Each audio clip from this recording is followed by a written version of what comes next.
welcome to the Players to Watch episode for Gameweek 29. First up is Diego Costa. The Chelsea striker comes into our thinking this game week following an injury to Harry Kane. Costa has been back amongst the goals in recent weeks, having scored in each of his last 2 Premier League outings in games against Swansea and West Ham. During his last 6 games, the Spaniard has returned an impressive 3 goals and 2 assists.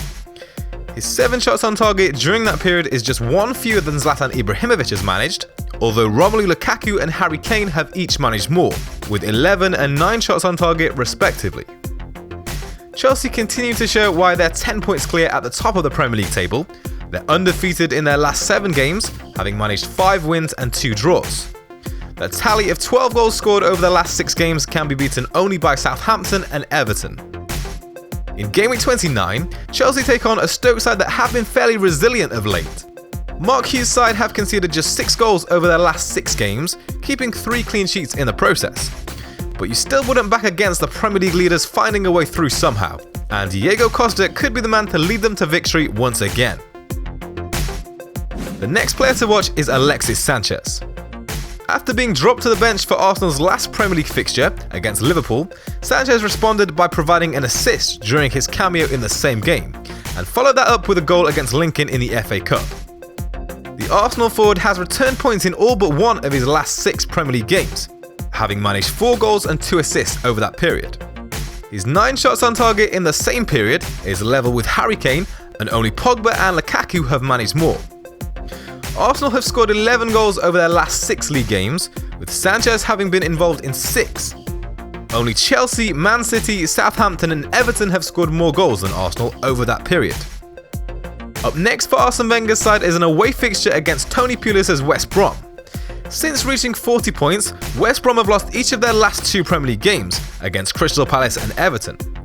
Tony Pulis has now won just 5 of the 36 games he's managed after reaching 40 points in a season, with Stoke, Palace and West Brom.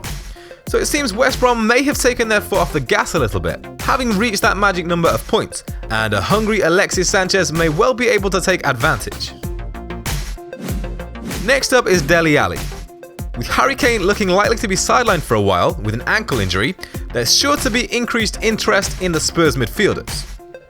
While Heung-min Son could provide a cheap way into the Spurs attack, and is expected to lead the line in Kane's absence, the South Korean has a busy schedule, taking into account his international duty after Gameweek 29.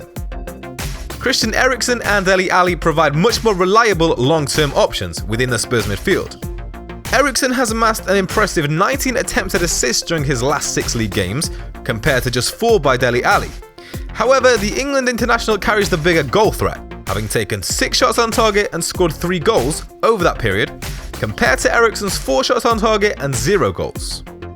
Spurs have been scoring plenty of goals recently, especially at home. They've scored 7 goals during their last 2 Premier League games against Everton and Stoke, and enjoyed a 6-0 win over Millwall in the FA Cup. In Gameweek 29, Spurs host a Southampton side that managed an away win against Watford last game week, but conceded 3 goals in the process. Saints have conceded 9 goals in their last 6 league games, on par with West Brom and Burnley, and only 6 teams have conceded more over the same period. And the final player to watch for this game week is Antonio Valencia. The Manchester United right-back provided the assist for Marcos Rojo's goal last game week, during the 1-1 draw with Bournemouth. In his last 6 games, Valencia has provided an impressive total of 3 assists and 3 clean sheets. His tally of 10 attempted assists during that period ranks him second amongst defenders, behind only Southampton's Cedric. Defensively, Man United have looked strong over their last 6 Premier League games, where they've conceded a total of just 3 goals. Only Man City can match them for goals conceded over that period, and no team have conceded fewer. United were also able to restrict Chelsea to just a 1-0 win in the FA Cup, despite playing most of the game with only 10 men. In Gameweek 29, they'll take on a Middlesbrough side that have slipped down to 19th in the Premier League table, following a run of 10 games without a win. They've scored just 2 goals over their last 6 games, which is fewer than every other team in the league.